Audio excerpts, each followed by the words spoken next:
फरदौस आशिक आवान की गुजरात आमद लाला मुसा में मीडिया से गुफ्तगू करते हुए चल पड़ेगी, आपकी तरक्की का पहिया चलेगा तो इंशाअल्लाह। पहिया रुकेगा। इंशाअल्लाह। मैशत इस वक्त लूट मार और डाकाजनी की वजह से साबिक हुक्मरानों ने यरगमाल बनाए रखी, जिसकी वजह से तरक्की के पहिए जाम हो गए। मैशत को चलना है, जब तरक्की का पहिया जो है वो चलेगा और हम महंगाई के पहिए को लगाम डालेंगे, तब जाके आपकी मुश्किलात कम होगी।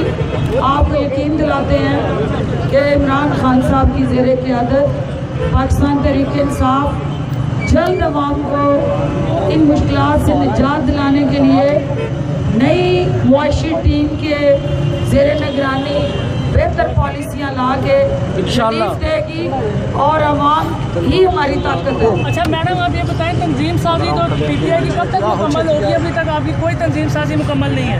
1 मई को इमरान खान साहब पाकिस्तान तहरीक इंसाफ का नया आइन मुतारफ़ कराने जा रहे हैं। नई आइन साजी के बाद जमात के अंदर नई तैनातियाँ होंगी और नए अहदेदार नामजद होंगे, जिसको जिले और की सतह पे नए जो हमारे अहदेदारान हैं, जब वो नामजद होंगे तो आपको निचली सतह पे भी पीटीआई मुतहरक नजर आएगी। मैडम जी, रफीक नईम साहब चेयरमैन मरकजी ਤੁਹਾਡੇ ਜਿਹੜੇ ਇਹਨਾਂ ਦਾ ਐਲਾਨ ਕਰ ਦਿਓ कौमी अमन कमेटी के बारे में।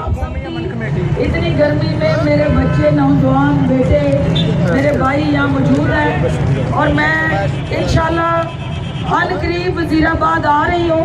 इंशाअल्लाह। वजीराबाद जो है उसकी तकरीब हलफ बर्दारी में भी आऊँगी और सहाफ़ियों को अपनी टीम का इमरान खान की ताकत बना के मीडिया